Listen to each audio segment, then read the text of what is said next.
What's up mga ka-Big Bites?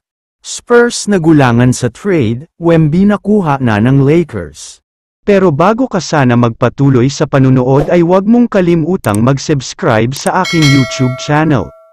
Isa ito sa mga pinaka-nakakagulat na balita sa buong NBA ngayong off-season, dahil si Victor Wembanyama na sinasabing future face of the league, ay napaulat na papunta na ng Los Angeles Lakers sa isang nakakagulat at sorpresang trade.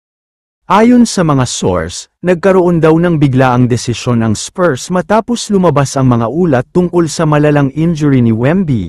Ayaw na daw nilang sumugal pa, at habang mataas pa ang trade value nito ay pinili na lang nila na pakawalan. Ang kapalit daw sa trade ay sina Rui Hachimura at Jackson Hayes, dalawang solid role players ng Lakers. Sa unang tingin ay parang malulugi ang Spurs sa trade na ito.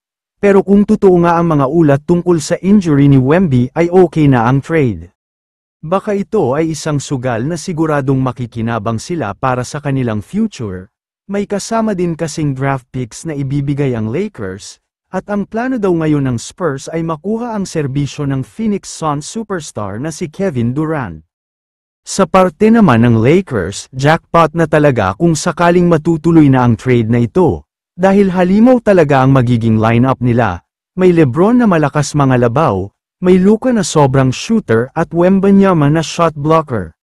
Kahit pa raw may issue sa kalusugan ni Wemby, buo ang tiwala ng Lakers medical team na maayos pa itong ma-recover. Bukod pa dyan ay matagal ng pangarap ni LeBron na makasama ang isang elite big man na may ganitong potential. May mga insider pa ngang nagsasabi na matagal na raw gustong kunin ng Lakers si Wembanyama at ngayon lang sila nagkaroon ng tamang pagkakataon, kukunin na daw nila ang chance na ito para mas lumakas pa lineup nila. Ang Spurs naman, kahit masakit, ay handang magsimula muli at mag-invest sa ibang superstar. Isa sa mga pangalan na binabantayan nila ngayon ay si Kevin Durant, at ayon sa mga source ay posibleng makukuha na talaga siya.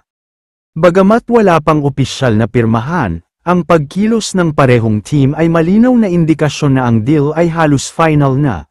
Ang mga fans ng Lakers ay sobrang excited na makita si Wemby na nakasuot ng purple and gold. Habang ang Spurs fans naman ay hati ang saloobin, may malungkot at may masaya. Pero isa lang ang malinaw, kung totoo nga ang trade na ito ay baka ito na ang simula ng panibagong dynasty para sa Los Angeles Lakers. Kaya naman kung kayo ang tatanungin, ano ang masasabi nyo sa balitang ito? I-comment mo naman ang opinyon mo tungkol sa tanong na ito. Dito na muna nagtatapos ang video na ito. Maraming salamat sa panunood mga ka-Big Bites. God bless sa inyong lahat.